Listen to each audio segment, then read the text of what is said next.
So I am doing this uh, about my experience in Bowling Green. I don't really talk about it much, but I felt like it's time to put that on the record. So I guess it was January of '84. And let me lay this out in context.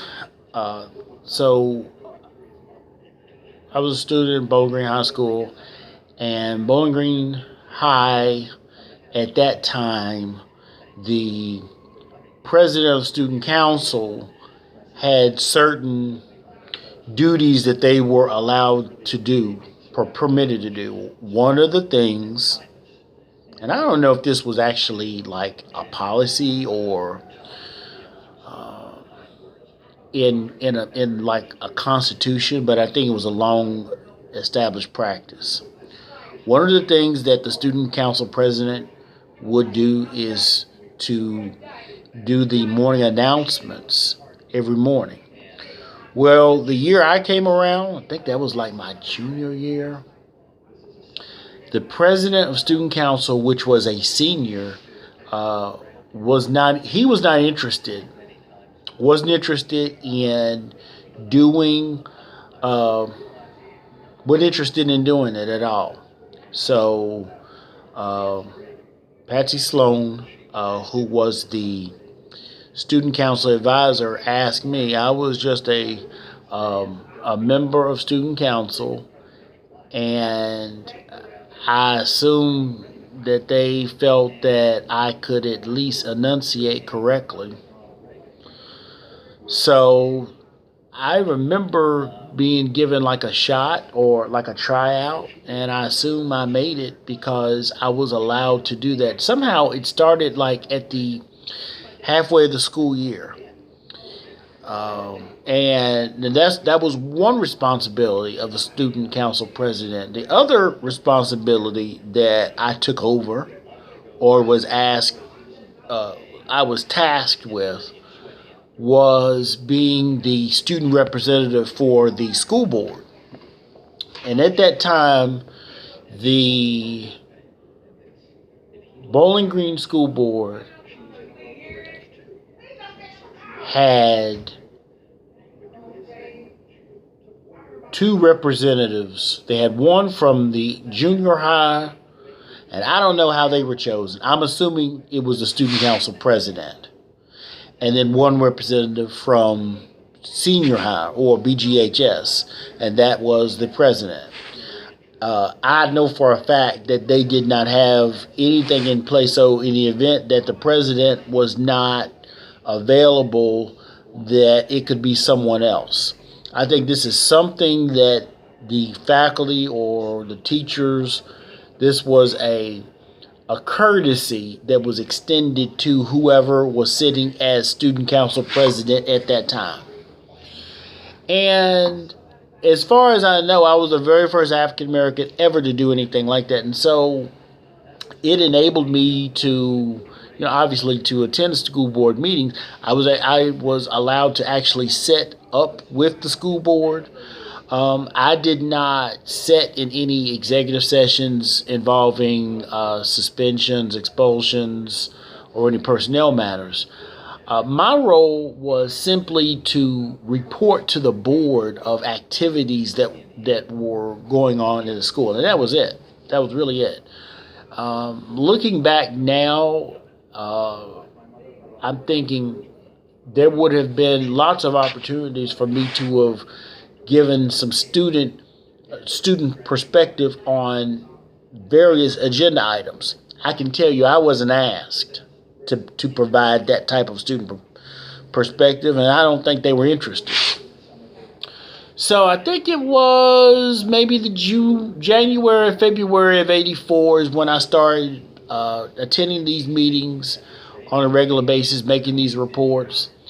And the principal of the Bowling Green High at that time, W.A. Franklin, he wanted to make sure that I covered all the information that was going on in the school at the time. I remember there was I think that year Bowling Green High had about 6 National Honor Society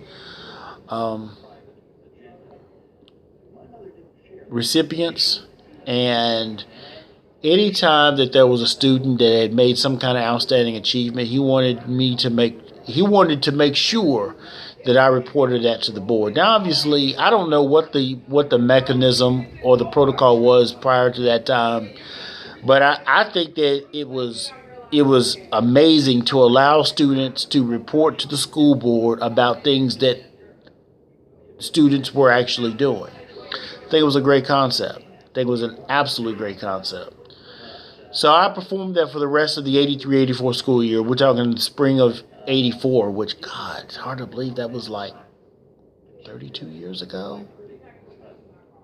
Yeah, 32 years ago. God.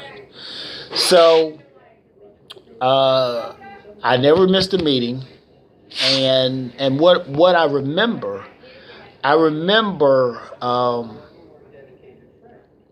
having like the minutes of each school board meeting would make reference to the fact that I provided a report. And I think I was listed in the minutes as the representative. The magnitude of that never really sunk in until much, much later. So we caused a little firestorm, which unfortunately, I don't know if it really resulted in the end of the student representatives. I think so. You be the judge. So after months of going to school board meetings and doing these reports, I know at the end of the school year, I actually did a written report that I spent a lot of time on because there was a lot of things that was going on with scholarship recipients and all of that type of stuff. So I had a very detailed, comprehensive report that I wanted to submit to the board. Well, when it came time for me to submit the report, it was not listed in the minutes as to my being there or doing that report. So at the time, Bowling Green School Board member was Joe Denny, who is now one of the longest serving city commissioners, probably in history of Bowling Green. But at that time, when I was in high school, he was on school board.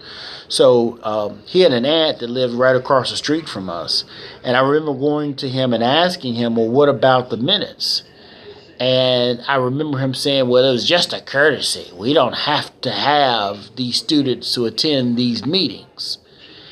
And I think I had very politely inquired in terms of what was going on and why was I completely left out of the minutes.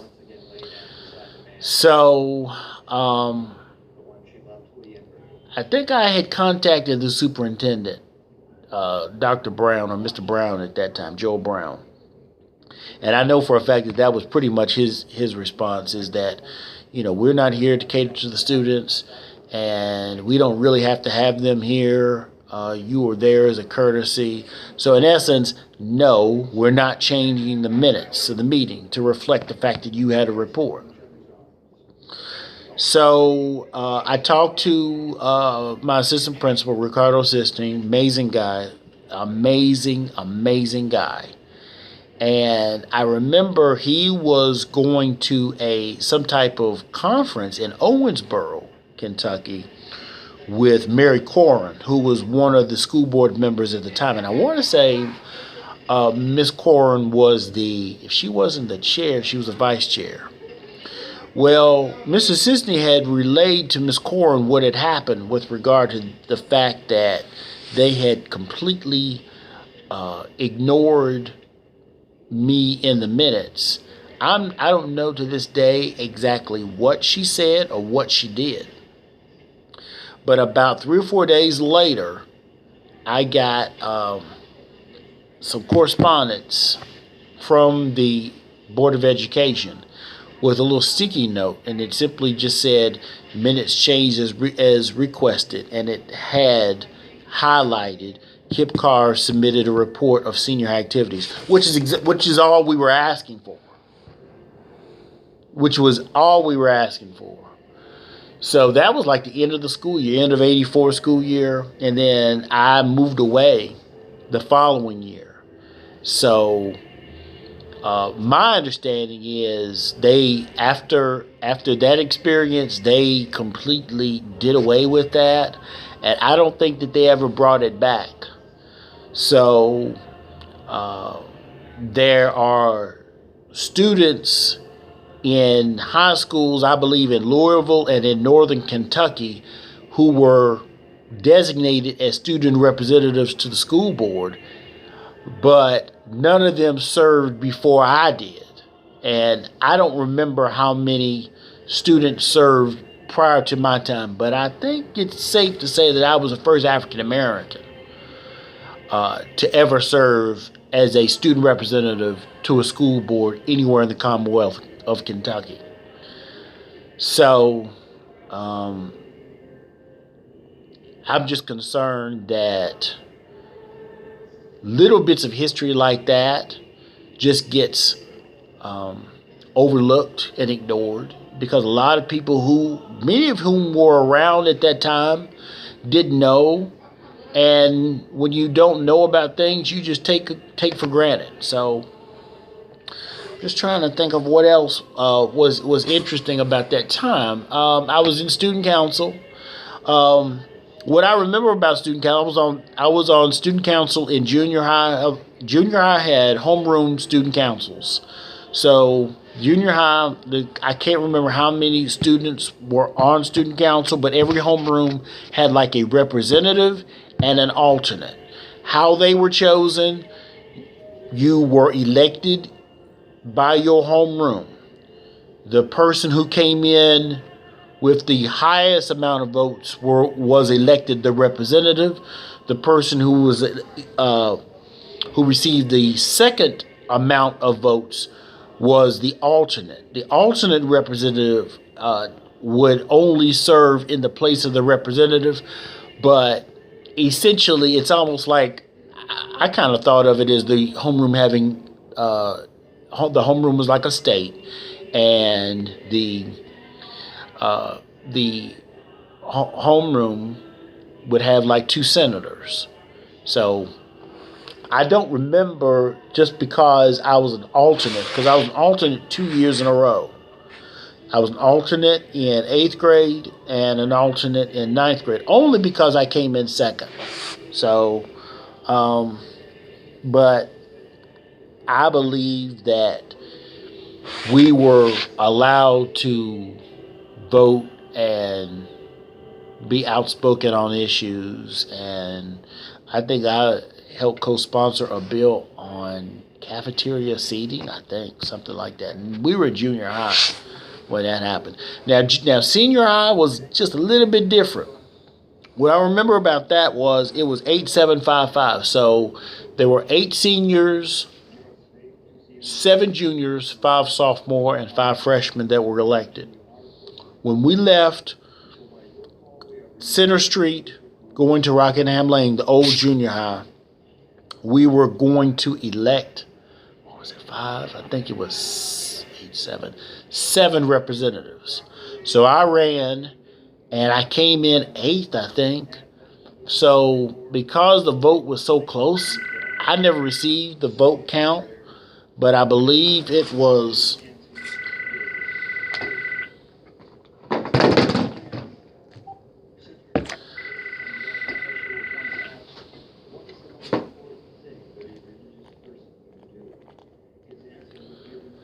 I believe that it came in about,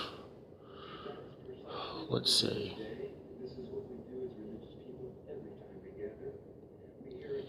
it was about less than 5 votes. I don't remember ever actually seeing like the number of votes that it actually was, but Drew Gaines, who was the outgoing student council president at Bowling Green High at that time. I think he was in a class of 82, I think. I remember him telling me that that the decision was made so that I would be seated or something. I don't remember. I vaguely remember, but those are some of the things that I don't think there's any records that remain of any of those elections. The one thing that I did not like about student council at Bowling Green High, and I think it's called student government now. I think they changed it like right after I left, is that the president of the student council, who is essentially the president of the student body, is not directly elected by the student body. It's almost like the Soviet Politburo, whereas you elect these representatives and they in turn elect the president, as opposed to the entire student body electing a president. So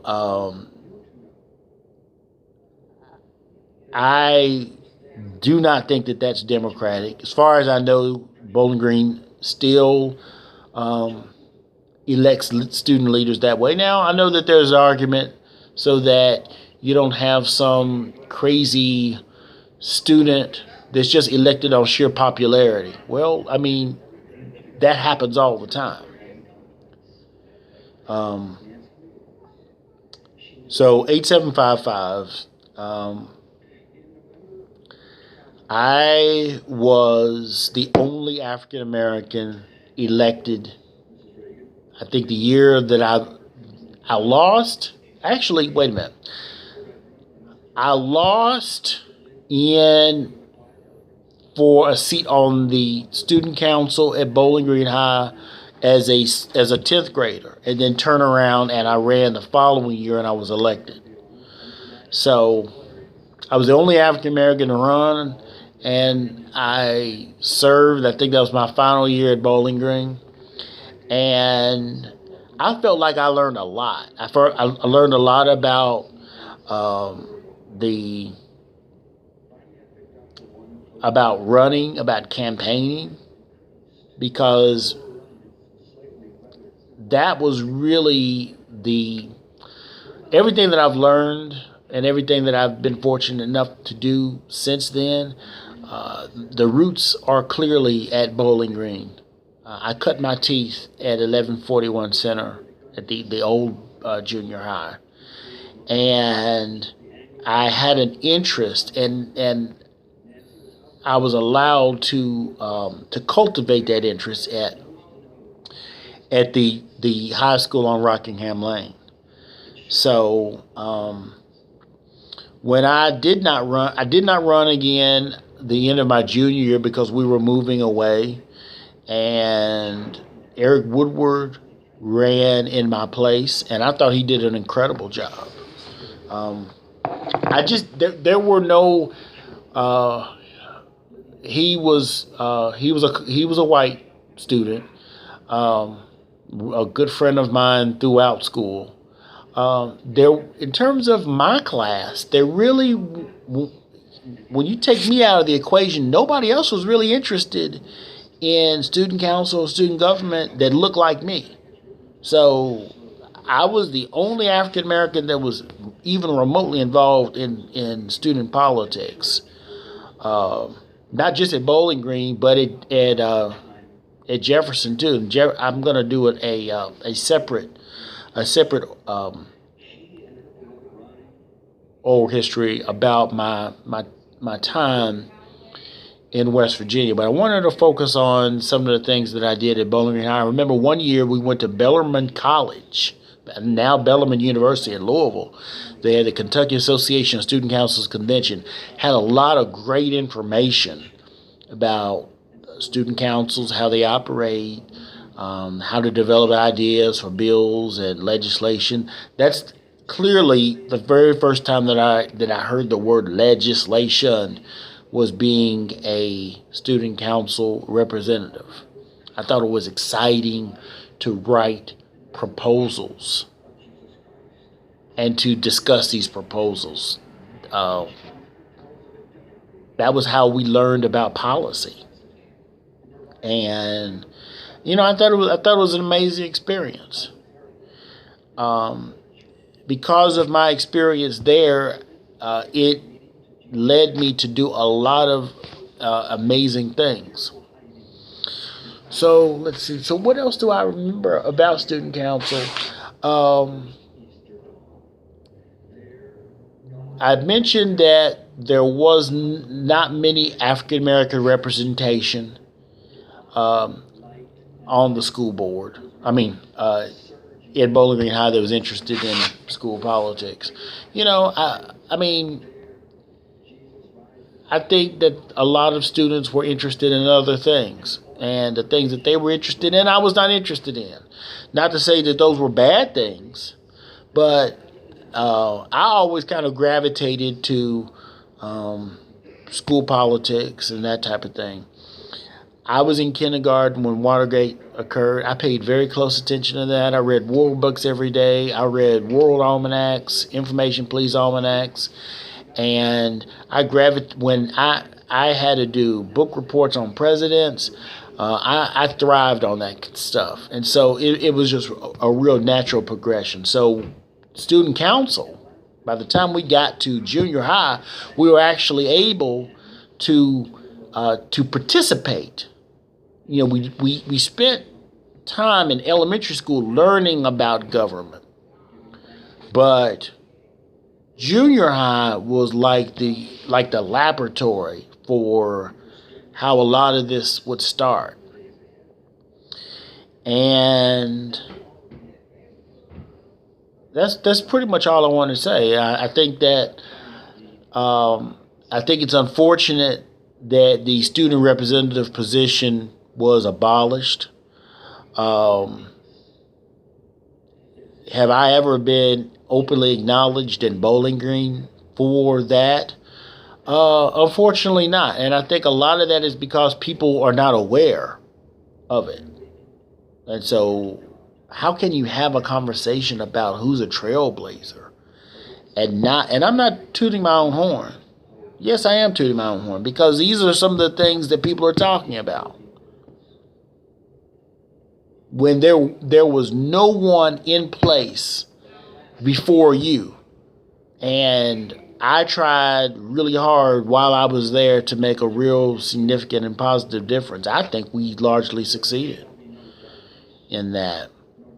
Now, the other thing I wanted to mention is by the time we got to Bowling Green High, those representatives were not elected by homeroom. They were elected by the class at large. So when I said 8755, 8 senior, 7 junior, 5 sophomore, 5 freshmen, those were not broken down by homeroom. As a matter of fact, my homeroom was in the home ec department. I just happened to I was in one homeroom. There were 2 homerooms in home ec. The homeroom that was over the partition from us, I think that was Miss Maggard. I was in Kathy Perkinson's class. So the other homeroom didn't have representation. And I think we had 2. I think it was me and somebody else. I can't remember. So, but the bottom line is it was not based on homeroom as it was like in junior high. So once we were elected, then we in turn elected the president of the student council. And, the student council was primarily upper middle class white students. That's just how it was. I think that if you were not in that demographic, you were not really you really found no incentive to participate. So blacks mostly didn't get involved for whatever reason. White kids who were outside of the upper middle, what I would consider upper middle class, they kind of, I think it was more of a class thing. And I don't think a lot of them were interested. So So that is that.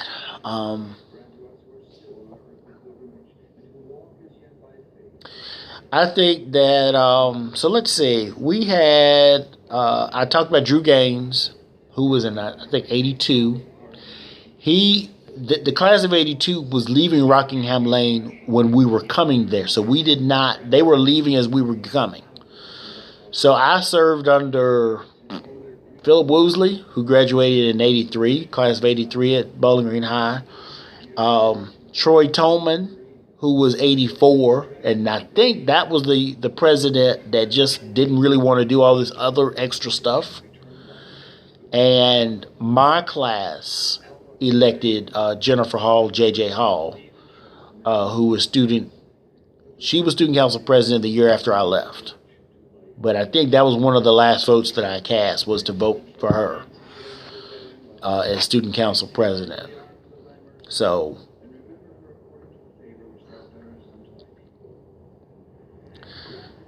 I think that I don't even remember who our sponsors, who our advisors in junior high was. I remember, of course, Miss Sloan, and at the senior high level, I cannot remember who our advisors were. But I know that every time we had a student council meeting, I was really excited. I was so excited about those meetings, because when you're a kid, when you're 12, 13 years old, you look forward to meetings. That's the only time in your life that you actually look forward to going to meetings. Now, I don't say I largely hate meetings, but I just don't have that level of excitement that I did back then. But I remember anytime that there was anything dealing with student council, I was there. I don't ever remember anything being negative or something that we dreaded. I don't remember any negative experiences or anything that was less than positive. I mean, it was completely positive, totally positive. So that's pretty much all I wanted to convey here, because the history really needs to get out, and people really need to know what you've been up to, so that they can have a better picture of how things were. And I realize that a lot of things that I'm talking about, you can't find anywhere. It's not going to be in any books. And I'm not sure how many documents that it would be in. So that's pretty much all I wanted to convey. And that's about it.